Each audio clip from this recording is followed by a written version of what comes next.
কোরআনে কাদের কাদের হালাল খেতে বলেছে দেখি। এক ব্যক্তি আমাকে, একজন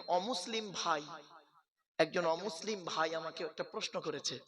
প্রশ্নটা কি শুনবেন? তিনি বলছেন, আচ্ছা মারুফ সাহেব, আমি আপনার একজন ভক্ত, আমি হিন্দু মানুষ, আমি আপনার ওয়াজ শুনি।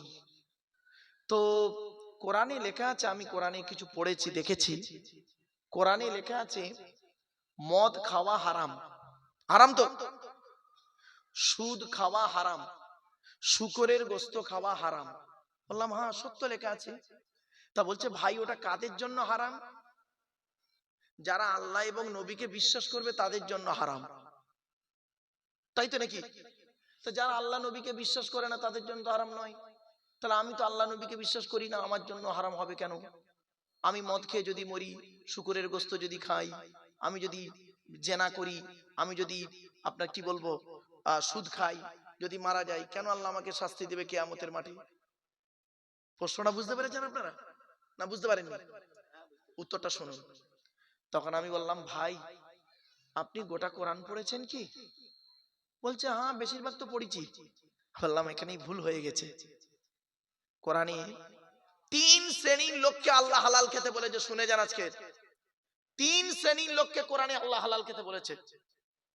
আপনারা কি ভাবছেন শুধু মুসলমানদের হালাল খেতে বলেছে আল্লাহ? না, এই কোরআনে 3 শ্রেণীর লোককে হালাল খেতে বলেছে। চলুন দেখি এই 3 শ্রেণীর মধ্যে আমরা আছি কি নেই। চলুন, ভদ্রলোককে বললাম আপনিও আছে কিনা দেখুন। 1 নাম্বার কোরআনে বলা হয়েছে নবী রাসূলদেরকে হালাল খেতে বলেছে আল্লাহ। কাদের কাদের কাদের? নবী রাসূলদের। কোথায় দলিল? কোরআন 18 নম্বর পারার 4 নাম্বার পৃষ্ঠা 9 নাম্বার লাইনে সূরার নাম সূরা মুমিনুনের 51 নাম্বার আয়াতে আল্লাহ বলছেন কি, ইয়া আইয়ুহার রুসুল, হে রাসূলগণ, কুলু মিনাত তাইয়্যিবাতি ওয়া'মালু সলিহা, হে রাসূলগণ আপনারা প্রত্যেকে হালাল খাবার খান আর পৃথিবীতে ভালো ভালো কাজগুলো করুন। আচ্ছা বাবুরা বলুন তো দেখি, নবীরা হালাল খাবেন এটা আল্লাহ জানে না? আরে ভাই বলুন, একটু কথা বলুন। তা তাই ডবল করে বলার কি দরকার ছিল? ওটা ওই আয়াতটা কোরআনে বলার দরকার কি ছিল? আল্লাহ শুনবেন, শুনে নিন।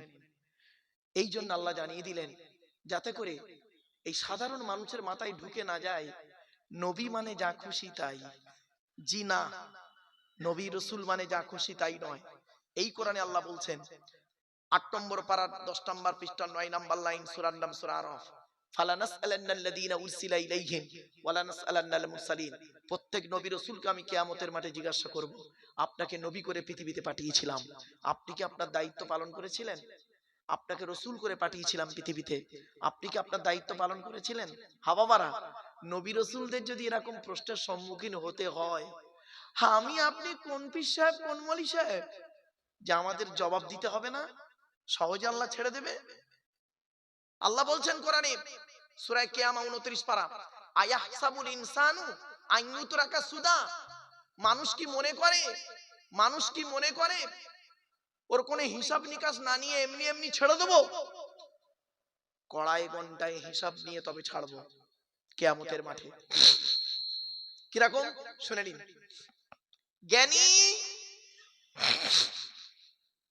জ্ঞানী জ্ঞানের হিসাব দাও, ধনী অর্থের হিসাব দাও। যুবক, এই যুবক যুবতীরা আজকের খুব মেলায় ঘুরছো না জলসার নামে এসে, এই যুবক যুবতীদের হিসাব দিতে হবে। যুবক যৌবনের হিসাব দাও। কোথায় আছেন আপনি? চলুন। তারপর ভদ্রলোককে বললাম, ওদিন উনি বলছেন তার নবী রাসূলুল্লাহ হালাল খাবে, আমার এখানে কি এলো? বলে 1 নাম্বার। 2 নাম্বার বলেছে আল্লাহ কোরআনে হালাল খেতে কাদের, শোনো, মোমেনদেরকে আল্লাহ হালাল খেতে বলেছে। মোমেন, আমরা মোমেন তো নাকি ভাই? ভাই বলুন না, কথা বলুন একটু। মোমেন, আমাদের সম্পর্কে আল্লাহ হালাল খেতে বলেছে কোরআনে, দেখি কোথায়? 2 নম্বর পারা 4 নাম্বার পৃষ্ঠা 14 নাম্বার লাইন সূরার নাম সূরা বাকারা 172 নাম্বার আয়াত। আল্লাহ বলছেন, ইয়া আইয়ুহাল্লাযীনা আমানু, হে ঈমানদার বান্দাগণ, কুলু মিন তাইয়্যিবাতি মা রাযাকনাকুম, আমার দেওয়া হালাল রিজিকগুলো তোমরা ভক্ষণ করো। তাহলে মোমেনদেরকে হালাল খেতে বললেন আল্লাহ, নবীদের বললেন, রসুলদের বললেন, মোমেনদের বললেন। তখন উনি বলছেন, ও তো মোমেন আর নবীদেরকে বললেন, আমাদের কথা তো নেই। আমি বললাম, ভাই এখন 3 নাম্বারটা শুনুন, শুনে নিন। সমগ্র মানব জাতিকে আল্লাহ হালাল খেতে বলেছে কোরআনে, জোরে বলুন। হিন্দু, মুসলিম, জৈন, ব্রাহ্মণ, খ্রিস্টান, কুলি, সাঁওতাল, বাগদি, দুলে, সকলকে, মানব জাতিকে। তখন আমি ওকে বললাম, ভাই আপনি কি মানুষ তো? বলছে, হ্যাঁ মানুষ, নয় মানুষ তো। না, আপনাকে হালাল খেতে বলেছে। বলছে কোথায়? শুনে নিন, বাড়িতে গিয়ে রেফারেন্সটা দেখে নেবেন, আজ বলে দিচ্ছি। 2 নম্বর পারা, 4 নাম্বার পৃষ্ঠা, 8 নাম্বার লাইন, সূরার নাম সূরা বাকারার 168 নাম্বার আয়াত। আল্লাহ বলছেন, ইয়া আইয়ুহান নাস, ইয়া আইয়ুহান নাস, হে মানব জাতি। এখানে হিন্দু, মুসলিম, জৈন, ব্রাহ্মণ, খ্রিস্টান, কুলি, সাঁওতাল, বাগদি কোনো বাদ নেই। হে মানব জাতি, কুলু মিম্মা ফিল আরদি হালালান তাইয়্যিবা, পৃথিবীতে আমার দেওয়া হালাল রিজিকগুলো তোমরা ভক্ষণ করো। তখন ওর গালে হাত। কি ভাবলেন? এই সেই কোরআন। কিন্তু দুঃখের বিষয় কি জানেন? কোরআন শোনার লোকের খুব অভাব। আমি আপনাদেরকে অনুরোধ করছি, যে কজন বসে আছেন এই কজনই আমার যথেষ্ট বাপ। আপনারা আমার সাথে একটু সাপোর্ট দিন, এইটুকুই আমার যথেষ্ট। আমার 1000টা ভণ্ড শ্রোতার দরকার নেই। 1000টা ভণ্ড বেকার শ্রোতার থেকে 10 জন শূন্যওয়ালা শ্রোতার দাম আছে। ঠিক না বেঠিক? অসুবিধা হচ্ছে আপনাদের? আচ্ছা বাবা, টেনে টেনে বলছি না বলে অসুবিধা হচ্ছে? হ্যাঁ, একটু দাঁড়ান, টানের জায়গা আসুক, এলে টান দিচ্ছি বাবা, চিন্তা নেই। অনেকে ধারণা হয় গল্প আকারে করছে, ওয়াজ মানে গল্প আকারে না বাবা। নবীজি ওয়াজ করতেন, হাদিসটা বলতে কেটে গেছিলাম। নবীজি ওয়াজ করতেন কবে? বৃহস্পতিবার দিনগত রাতে এশার নামাজের পরে সাহাবীদেরকে নিয়ে গায়ে গায়ে বসে টু দি পয়েন্টের উপরে নবীজি বুঝিয়ে বুঝিয়ে ওয়াজ করতেন। এটা হালাল, এটা করো, এটা হারাম, এটা করো না। নবীর ওয়াজ ছিল এইরকম। আর আমাদের ওয়াজ হয়েছে কি? এর পুরো উল্টোটা। যত চিৎকার চেঁচামেচি করব ততই হবে ওয়াজ ভালো, আর টান দিতে পারলে ততই ওয়াজ ভালো। এই ভুলটা আপনাদের একটু ভেঙে দিই। অন ক্যামেরা রয়েছে তো বাবা, সব রেকর্ড হচ্ছে, মরে গেলে এসব সাক্ষী দেবে। চলুন, আল্লাহ পাক আসমান, পৃথিবী, জমিনকে 6 দিনে সৃষ্টি করেছে। কদিনে? কদিনে? 6 দিনে। দলিল কোরআন। ইন্না রাব্বাকুমুল্লাহুল্লাযী খালাকাস সামাওয়াতি ওয়াল আরদা ফি সিত্তাতি আইয়াম। আয়াতটা কোথায় আছে? 8 নম্বর পারা 16 নম্বর পৃষ্ঠা 7 নম্বর লাইন, সূরার নাম সূরা আরাফ। আল্লাহ বলছেন, আমি আসমান, পৃথিবী, জমিনকে 6 দিনে সৃষ্টি করেছি। কি বার থেকে শুরু হয়েছে শুনে নিন। রবিবার, সোমবার, মঙ্গলবার, বুধবার, বৃহস্পতিবার, শুক্রবার। আল্লাহ সবকিছু তৈরি করলেন। করার পরে আল্লাহ ফেরেশতাদেরকে বললেন, এই প্রত্যেকের আওয়াজ আমাকে শোনাও তো। আওয়াজ, আওয়াজ। তা ঝড়ের আওয়াজ শোনানো হলো। ঝড় কিভাবে হয়? আল্লাহ বলল ঠিক আছে। তুফানের আওয়াজ শোনানো হলো। আল্লাহ বললেন ঠিক আছে। বজ্রাঘাতের আওয়াজ শোনানো হলো। বজ্রাঘাত। আল্লাহ বললেন ঠিক আছে। ভূমিকম্পের আওয়াজ শোনানো হলো। আল্লাহ বললেন ঠিক আছে। প্রাণীদের আওয়াজ শোনানো হলো। আল্লাহ বলল ঠিক আছে। সব আওয়াজ শুনলেন। শোনার একদম শেষ মুহূর্তে আল্লাহ এক ফেরেশতাকে বলছে, এই আমার কি আর কোনো আওয়াজ শুনতে বাকি আছে? আমার সৃষ্টি জগতের কোনো আওয়াজ শুনতে বাকি আছে আমার? তখন একজন ফেরেশতা বললেন, আল্লাহ, একটা প্রাণীর আওয়াজ শুনতে বাকি আছে, তাকে নিয়ে আসো। সেই প্রাণীটাকে নিয়ে আসলো। সেই প্রাণীটা ডেকে উঠলো। যেই ডেকে উঠেছে আল্লাহ বলছেন, এই এটা সরা, এটা সরা, এর আওয়াজটা ভালো লাগছে না। সেই প্রাণীটার নাম বলবো? বলবো? মনে থাকবে? কোরআনের আয়াত দিয়ে বলছি, শুনে নিন। সেই প্রাণীটার নাম শুনুন। ওয়াকসিদ ফি মাশইকা ওয়াগদুদ মিন সাউতিক ইন্না আনকারাল আসওয়াতি লা সাউতুল হামির। 21 নম্বর পারার 12 নম্বর পৃষ্ঠার 1 নম্বর লাইন, সূরার নাম সূরা লোকমান। সেই প্রাণীটার নাম হলো গাধা। গাধা, গাধা। গাধার মতো চিৎকার চেঁচামেচি করে কথা বলাকে আল্লাহ অত্যন্ত ঘৃণা করেন। এই জন্য প্রত্যেক নবীর ভাষা ছিল টু দি পয়েন্টের উপরে। খুব চিৎকার করে তারা বলতেন না, আর একেবারে স্লো বলতেন না। ওয়াকানা বাইনা যালিকা কওয়ামা। সূরা ফুরকান। মধ্যবর্তী পন্থায় কথা বলতেন। এমন কোন নবী রাসূলকে পাবেন না, এমন কোন আউলিয়া ইকরাম থেকে পাবেন না, এমন কোন হাক্কানি আলেমের কাছে গিয়ে পাবেন না যার গলার আওয়াজ খুব জোরে কথা বলে আর খুব আস্তে বলে না। এই আদর্শটা ছিল কোথায়? ইসলামের ভিতরে। আর এই আদর্শ আমরা নিয়ে গেলাম কোথায়? এই আদর্শ নিয়ে গেলাম কোর্টে। কোর্টে, কোর্টে যান, প্রধানমন্ত্রীর রুমে যান, প্রধানমন্ত্রীর ঘরে যান, গেলে দেখবেন সেখানে লেখা আছে কিপ সাইলেন্ট, কিপ সাইলেন্ট। মুখ্যমন্ত্রীর ঘরে যান, রাজ্যপালের ঘরে যান, রাষ্ট্রপতির ঘরে যান, ভদ্রভাবে কথা বলতে হবে। মাই কামিং স্যার। জোরে কথা বললে ঘাট ধরে বের করে দেবে। যে আদর্শ থাকার কথা ছিল এইখানে, কোরআনের আদর্শ থাকার কথা ছিল এইখানে, সেটা চলে গেল ওইখানে। আর ওখানের গন্ডগোল হট্টগোলটা, চিৎকার চেঁচমেচিটা চলে এলো এইখানে। এটাই পার্থক্য বাপ। চলো, কি ওখানে কারা চিৎকার করছে না? অসুবিধা হচ্ছে নাকি?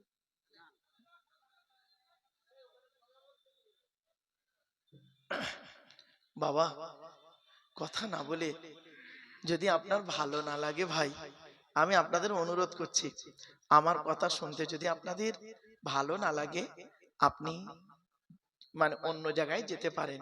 যদি কোরআনের আয়াত, তো কোরআনের আয়াত শুনলে নাকি, পড়লে নাকি, বললে নাকি, হাদিস শুনলে নাকি, পড়লে নাকি, বললে নাকি। এজন্য আমি এতক্ষণ একটা বাজে কথা বলেছি বলে মনে হচ্ছে না বাপ। কোরআনের আয়াত এবং হাদিসের উপরেই দাঁড়িয়ে আছে। আপনারা কোরআনকে ভালোবাসুন, হাদিসকে ভালোবাসুন। চলো, আল্লাহ পাক কি বলছেন আরেকটা দলিল দিচ্ছি। আচ্ছা, আমরা সবাই বাঙালি মানুষ। এখন আমরা সবাই আমেরিকায় যাব। আমেরিকার ভাষাটা কি? ইংলিশ। এখন আমাদের মধ্যে সব মানুষ ইংরেজি ভাষা জানে না। এখন আমরা আমেরিকায় বেড়াতে গেলে আমাদের কি লাগবে? দুটো জিনিস লাগবে। কি?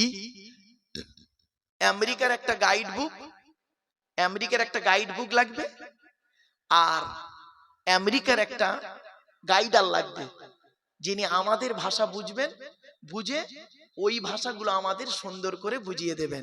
ঠিক না বেঠিক? তাহলে অজানা দেশে যেতে গেলে সেই দেশের দুটো জিনিস লাগে। সেই দেশের একটা গাইড বুক লাগে, আর সেই দেশের একটা গাইডার লাগে। এটা বুঝতে পেরেছেন? ব্যাস, কোরআন বুঝে ফেলেছেন। দেখুন আল্লাহ বলছেন, আল্লাহু আখরাজাকুম মিন বুতুনি উম্মাহাতিকুম লা তা'লামুনা শাইয়্যা ওয়া জাআলা লাকুমুস সামআ ওয়াল আবসারা ওয়াল আফইদা লাআল্লাকুম তাশকুরুন। এই আয়াতটা কোথায় আছে? 14 নম্বর পারা, 14 নম্বর পৃষ্ঠা, 12 নম্বর লাইন, সূরার নাম সূরা নাহাল। আল্লাহ বলছেন, আমি আল্লাহ তোদেরকে তোদের মায়ের পেটের ভিতর থেকে বের করেছি। আল্লাহু আখরাজাকুম মিন বুতুনি উম্মাহাতিকুম, আমি আল্লাহ তোদেরকে তোদের মায়ের পেটের ভিতর থেকে বের করেছি। লা তা'লামুনা শাইয়্যা, পৃথিবীর কোনো ভাষাই কোনো জিনিসই তুই জানতিক না। ওয়াজআলা লাকুমুস সামআ, শোনার জন্য আমি আল্লাহ তোর কান দান করেছি। ওয়াল আবসারা, দেখার জন্য চোখ দান করেছি। ওয়াল আফইদা, বোঝার জন্য, সৃষ্টি জগৎকে বোঝার জন্য সুন্দর হৃদয় দান করেছি। কেন? লাআল্লাকুম তাশকুরুন, পৃথিবীতে যাতে আমার শুকরিয়া আদায় করতে পারিস। এরপরে আসছি, আল্লাহ বলছেন, তোকে আমি একা পাঠাইনি তো পৃথিবীতে, হে মানব জাতি, আদমের সন্তান, তোকে আমি একা পাঠাইনি। মায়ের পেট হলো একটা জগৎ, এই জগতে 10 মাস 10 দিন ছিলিস, তারপরে পৃথিবীর মুখ যেদিন দেখলি সেই দিন থেকে মরণ পর্যন্ত তোকে একা পাঠাইনি। এই পৃথিবীর হাওয়া, এই পৃথিবীর পরিবেশের সঙ্গে শুট করার জন্য আমি কি করেছি জানিস? দুটো জিনিস দিয়ে পাঠিয়েছি। এই পৃথিবীর একটা গাইড বুক দিয়েছি, আর এই পৃথিবীর একটা গাইডার দিয়েছি।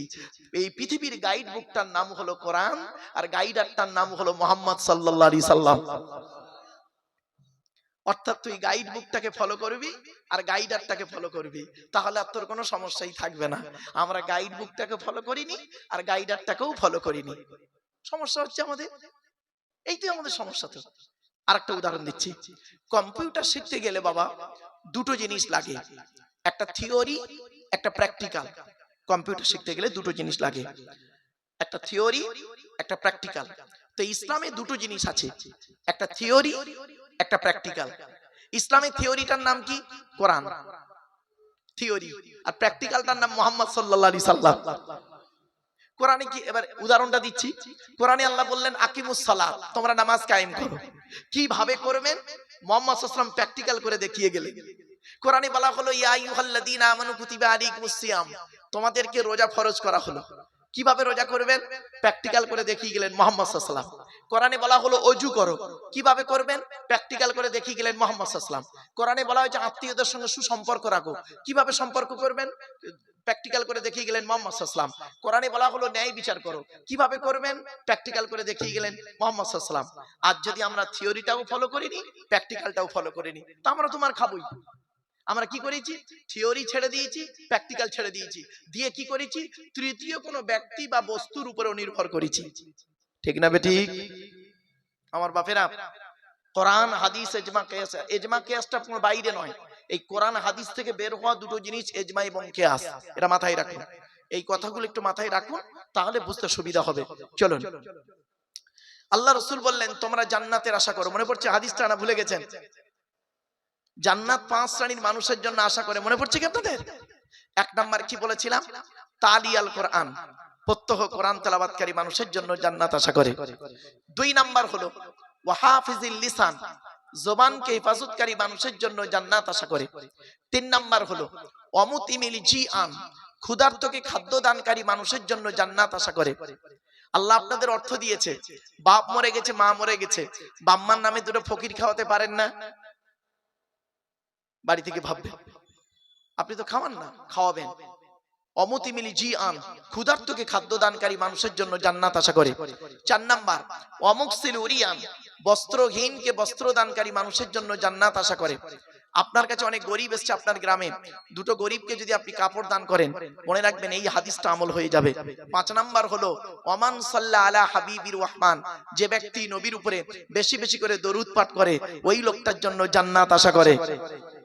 একবার দরুদ শরীফ পড়িয়েছিলাম আপনাদেরকে, কোরআনের আয়াতের সাথে সাথে বিভিন্ন অ্যাঙ্গেল থেকে অনেক কথা আপনাদেরকে বোঝাতে চেষ্টা করেছি। আসুন, আপনাদেরকে আরেকটা কথা বলতে গিয়ে চলে গেছিলাম, ব্যাকে এলাম। সেটা হলো কি, যে জলসা যখন দেবেন 3টে জিনিসকে ফলো করবেন বলেছিলাম। তার মধ্যে একটা বলেছিলাম কি, বক্তা। 2 নাম্বার বলেছিলাম কমিটি। জলসা কমিটি হতে গেলে 3টে গুণ থাকতে বলেছিলাম। শুধু জলসা কমিটি না, আমাদের সকলের থাকতে হবে। কি কি বলেছিলাম? একটা হলো সৎ হতে হবে, 2 নাম্বার হলো হালাল খাবার খেতে হবে। হালাল খাবার খেতে খেতে আলোচনা করতে গিয়ে একটা ব্যক্তির উত্তর দিতে গিয়ে অনেক দূর চলে গেছিলাম। 3 নাম্বার হলো আমাদেরকে 5 ওয়াক্ত নামাজি হতে হবে। দুঃখের বিষয়, আজকের এখানে অনেক মানুষ এমনও বসে দাঁড়িয়ে আছেন এশার নামাজটাই পড়েনি। ভুল বললাম বুঝি না? এশার নামাজটাই পড়েনি। বাপেদের অনুরোধ করে বলে যাচ্ছি, মনে রাখবেন এই কোরআনে আছে 82 জায়গায় বিভিন্ন অ্যাঙ্গেলে নামাজের কথা, আর লেখাপড়ার কথা কোরআনে আছে 92 জায়গায়। আমরা লেখাপড়ায় পিছিয়ে আর নামাজ থেকে দূরে সরে আছি। এজন্য অনুরোধ করে বলে যাচ্ছি মা বোন বাবাজি যুবক ভাইদেরকে, নামাজ বিশেষ ব্যক্তি বিশেষ কারণ ছাড়া নামাজ কারোর জন্য মাপ নেই। আপনি যদি দাঁড়িয়ে দাঁড়িয়ে পড়তে না পারেন, বসে পড়ুন, বসে বসে নামাজ পড়ুন। বসে বসে যদি নামাজ পড়তে না পারেন, আপনি শুয়ে শুয়েও নামাজ পড়ুন। শুয়ে শুয়েও যদি পড়তে অসুবিধা হয়, আপনাকে ইশারাতেও নামাজ পড়তে হবে, তথাপি আপনার জন্য নামাজ মাপ নাই। এটা খেয়াল রাখবেন। নামাজ যে কি জিনিস পরে আলোচনা যখন আসবে তখনই বুঝবেন। চলো এবার আসছি মসজিদ কমিটি। রাগ করবেন না কেউ আমার উপরে। জলসা কমিটি হয়েছে, মসজিদ কমিটি। মসজিদ কমিটি যাকে তাকে করবেন না, কঠিন গোনা হবে বাবা। মসজিদ কমিটি হতে গেলে এই কোরআনে আল্লাহ বলেছেন 5টা গুণ থাকতে হবে। কটা কটা কটা? 5টা গুণ যার মধ্যে থাকবে, ওই লোকটা মসজিদ কমিটি হওয়ার যোগ্য ব্যক্তি। আমি বলিনি, কোরআন বলছে। 10 নম্বর পারার একেবারে 8 নাম্বার পৃষ্ঠার 9 নাম্বার লাইনে সূরার নাম সূরা তাওবা 18 নাম্বার আয়াতে আল্লাহ বলেন, মসজিদের দায়িত্ব তারাই নেবে যাদের মধ্যে 5টা গুণ আছে। কি কি? 1 নাম্বার কোরআন বলছে ইন্নামা ইয়ামুরু মাসাজিদাল্লাহ মান আমানা বিল্লাহ। ওই ব্যক্তি মসজিদের কমিটি হওয়ার যোগ্য ব্যক্তি, মসজিদের দায়িত্ব নেওয়ার যোগ্য ব্যক্তি, যে ব্যক্তি 100% আল্লাহকে বিশ্বাস করে। আপনি আল্লাহকে 100% বিশ্বাস করেন কিনা বাড়ি থেকে ভাববেন। আমাদের ঈমানটা কোথায় আছে জানেন? রাগ করবেন না, আমরা সুযোগ সন্ধানী মানুষ। বিপদে পড়লে আল্লাহর ডাকি, আর বিপদ থেকে উদ্ধার হয়ে গেলে আল্লাহকে ভুলে যাই। ওই রকম ঈমানের কথা বলিনি। আপনি এই রকম ঈমান তৈরি করুন।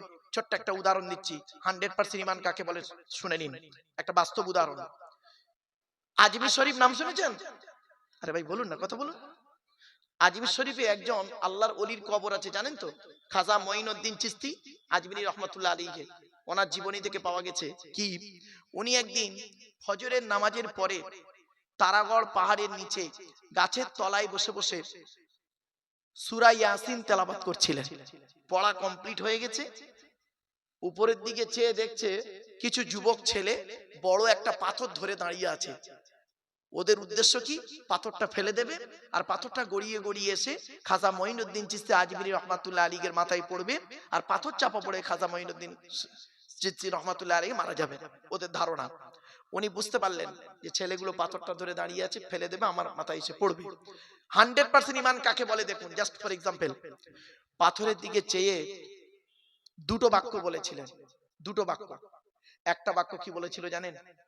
হে পাথর, তোর দ্বারাই যদি আল্লাহ আমার কপালে মৃত্যু লিখে রাখে তাহলে আমি এটাই বিশ্বাস করব আমার তকদিরে এই পাথরেই মৃত্যু লেখা আছে, আমার কোনো দুঃখ হবে না। কিন্তু পাথর, তোর দ্বারাই যদি আল্লাহ আমার কপালে মৃত্যু লিখে না রাখে, পাথর তুই আজকের আল্লাহর হুকুমে ওই জায়গায় দাঁড়িয়ে যা। আজও পর্যন্ত পাথর আল্লাহর হুকুমে ওই জায়গায় দাঁড়িয়ে আছে। এরই নাম 100% ঈমান। বাবাজি, খালি গালে দাঁড়িয়ে আর মাথায় টুপি দিয়ে মসজিদে গিয়ে নামাজ পড়ার নাম ইমানদার নয়। এই কোরআনে আছে খাঁটি মোমেন হতে গেলে 30টা গুণ লাগবে। কটা কটা কটা? 30টা গুণ লাগবে খাঁটি মোমেন হতে গেলে। সর্বাধিক 30টা, সর্বনিম্ন 5টা। আর হাদিসে এসেছে কটা জানেন? আল ঈমানু বিসউন ওয়া সাবউনা শুবা, 70টা শাখা পোশাখা। তাহলে 30 আর 70 কত? 100টা গুণ যে ব্যক্তির মধ্যে থাকবে ওই ব্যক্তি হলো খাঁটি 100% পারফেক্ট মোমেন। আর খাঁটি মোমেনের উপরের ধাপটা কি জানেন? মুত্তাকি। মুত্তাকি আমরা বলি না মোমেন মুত্তাকি? বলুন একটু কথা বলুন এটা আমার সঙ্গে। আমরা তো লোককে বলি মোমেন মুত্তাকি, যাকে তাকে মোমেন মুত্তাকি বলে দেন। শুনে নিন, মোমেন হতে গেলে কোরআনে আছে কমসে কম 5টা গুণ লাগবে, সর্বাধিক 30টা গুণ লাগবে। আর মোমেনের উপরের ধাপটা হলো মুত্তাকি। মুত্তাকি মুত্তাকি হতে গেলে ওই মোমেনের সঙ্গে, মোমেনের 30টার সঙ্গে এই কোরআনে আছে আরো 15টা লাগবে। তাহলে কত হলো? 45টা গুণ যার মধ্যে থাকবে সেই ব্যক্তি দুটো সার্টিফিকেট পাবে, মোমেন আর মুত্তাকি। এবার তার উপরে হলো পীর বা ওলি, হাক্কানি পীর বা ওলি, তার উপরের ধাপ। হাক্কানি পীর হতে গেলে, ওলি হতে গেলে এই কোরআনে আছে আরো 5টা লাগবে। সূরা ইউনূসের 62-63 নম্বর আয়াত। তাহলে 45 আর 5-এ 50টা গুণ যার থাকবে সেই ব্যক্তি মোমেন, মুত্তাকি, পীর বা হাক্কানি পীর বা ওলি হতে পারবে। বাবা 50টা গুণ নেই, 50টা তো দূরের কথা, 5টা গুণ হয়তো তার মধ্যে পাওয়া যাবে না, তাকে পীর সাহেব বলে সার্টিফিকেট দেওয়াটা কত ভালো জিনিস আল্লাহ ভালো জানে। বাপ চলো এগিয়ে যাচ্ছি। এবার আসছি 1 নাম্বার। আল্লাহ বললেন মসজিদের দায়িত্ব তারাই নেবে, মান আমানা বিল্লাহ, যে ব্যক্তি 100% আল্লাহকে বিশ্বাস করবে। 2 নাম্বার হলো ওয়াল ইয়াউমিল আখিরি, যে ব্যক্তি কিয়ামতকে 100% বিশ্বাস করবে।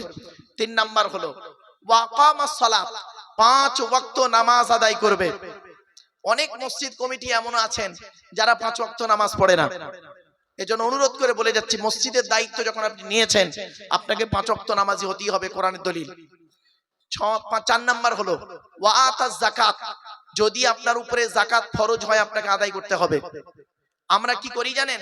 নামাজ পড়ি কিন্তু যাকাত দিই না। কোরআনে কিন্তু যেখানেই নামাজের কথা আছে বেশ কিছু জায়গায় নামাজের পরেই আকিমুস সালাত ওয়া আতুজ যাকাত, যাকাতের কথা আছে, কিন্তু আমরা নামাজ পড়ি যাকাত দিই না। এজন্য যাকাতের গুরুত্ব খুব বেশি আছে বাপ। চলো 5 নাম্বার হলো ওয়ালাম ইয়াখশা ইল্লাল্লাহ, আল্লাহ ছাড়া কাউকে ভয় করবে না। আল্লাহ ছাড়া কাউকে ভয় করবে না। এই 5টা গুণ যার মধ্যে থাকবে সেই ব্যক্তি মসজিদের দায়িত্ব নেওয়ার যোগ্য ব্যক্তি। অনুরোধ করে বলে গেলাম। এবার আসছি মসজিদ আল্লাহর ঘর। আল্লাহর ঘর মানে কমিটি করবে কে? আল্লাহর ঘরের দায়িত্ব নেবে কে? কারা কারা নেবে তাদের কথা বলে দিলাম। এবারে আসছি মসজিদে যিনি নামাজ পড়ান তাকে আপনারা কি বলেন? ইমাম সাহেব। আমি আপনাদেরকে অনুরোধ করছি, মসজিদে নামাজ যদি আল্লাহর দরবারে কবুল করাতে চান, প্রত্যেক মসজিদের বর্তমান সময়ের দিকে লক্ষ্য রেখে ইমাম সাহেবদের মাইনে বেশি করে দেবেন। ইমাম সাহেবদের মাইনে বেশি করে দেবেন। যে মসজিদে ইমামের মাইনে কম ওই মসজিদের মুসল্লিদের নামাজ আল্লাহর দরবারে কবুল হওয়া খুবই মুশকিল আছে। আর একটা কথা বলে যাচ্ছি, মনে রাখবেন, মানা না মানা আপনার ব্যাপার।